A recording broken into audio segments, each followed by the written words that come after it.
Been talking about the historic presidential election all week. One of many notable firsts, a critical one being Vice President Harris becoming the first woman of Jamaican and Indian descent to sit on top of the ticket, just the second woman to ever do so. Hillary Clinton having been the first in 2016 when she lost the race to President-elect Donald Trump.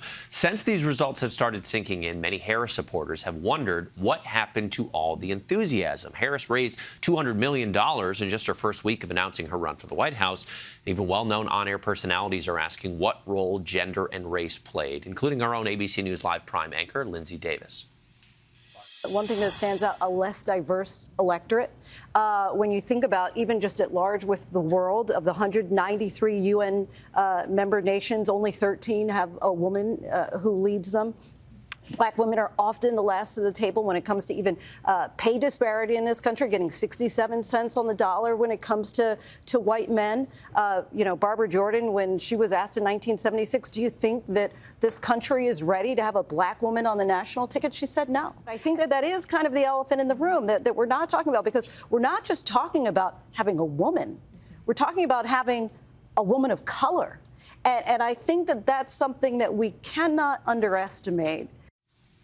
We want to bring in the host of the Native Land Pod and former executive director and general counsel of the Congressional Black Caucus, Angela Rye, for much more on this. Angela, thank you for coming on. I know that you canvassed for Harris. You spoke to voters firsthand. I'm curious, what was your reaction as the results came in on election night, and has that reaction shifted at all as a few days have gone by and you've been able to process it? No, I am angry. I'm remarkably angry. I feel betrayed by this country. I think that just hearing Linsey, I'm triggered all over again, because it was 60 years ago that Fannie Lou Hamer sat at the DNC testifying, talking about the blood that was shed, her being beat, her being in prison when Medgar Evers was murdered.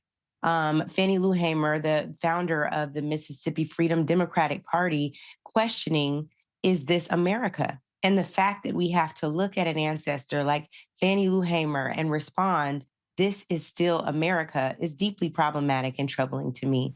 This election is one that has crumbled coalitions.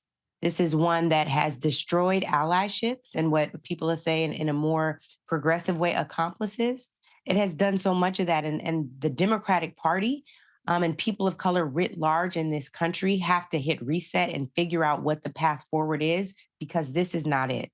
To give your vote to someone who has trafficked in misogyny, in racism, and has told you by definition he would be a fascist is deeply problematic. And we got to figure out why that was effective.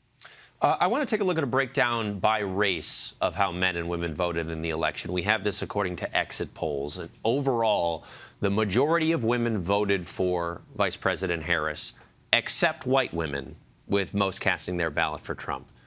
What do you make of that breakdown? I think it's sad.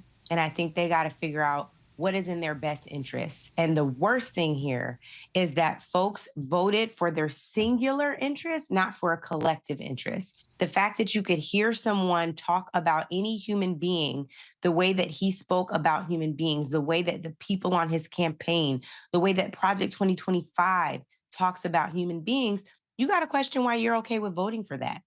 You really do.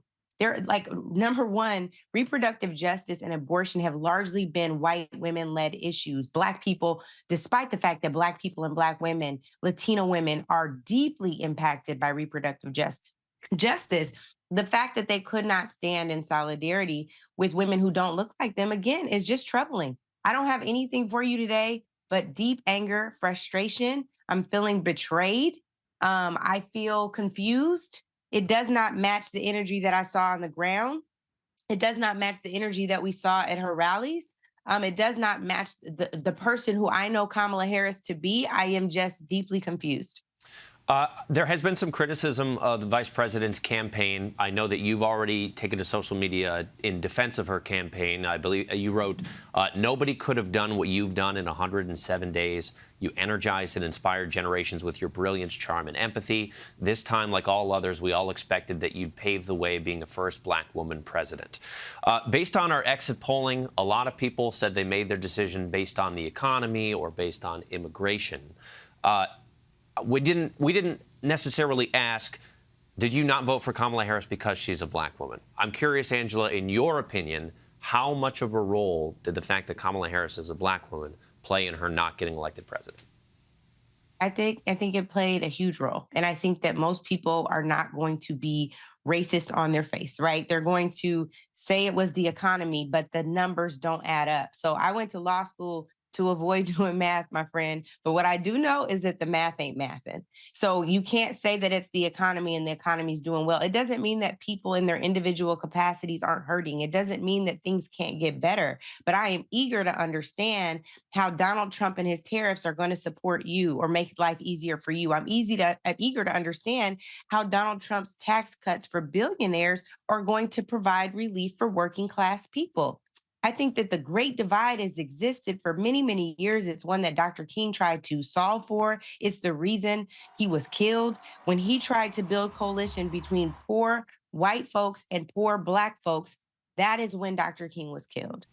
That coalition is one that we've yet to really, really, truly build because this country has conditioned us to believe that we are each other's main problem. It has pit us against each other. That is remarkably irresponsible. It is absolutely not true. And now we're going to learn the hard way. I think the worst thing is this election is one that is going to be a lesson teacher. And the folks who did not vote for this lesson, who have experienced this lesson enough for centuries, will also have to suffer yet again. I think those are the kinds of things that have to happen. Apparently, there has to be another great reckoning for America to come to itself, to realize the type of country it really wants to be. But it is choosing the America of 60 plus years ago. I don't support it, but I'm here with you. So this is what we have. Host of Native Land Pod and former executive director and general counsel of the Congressional Black Caucus, Angela Rye. Thank you so much for your time. Thank you.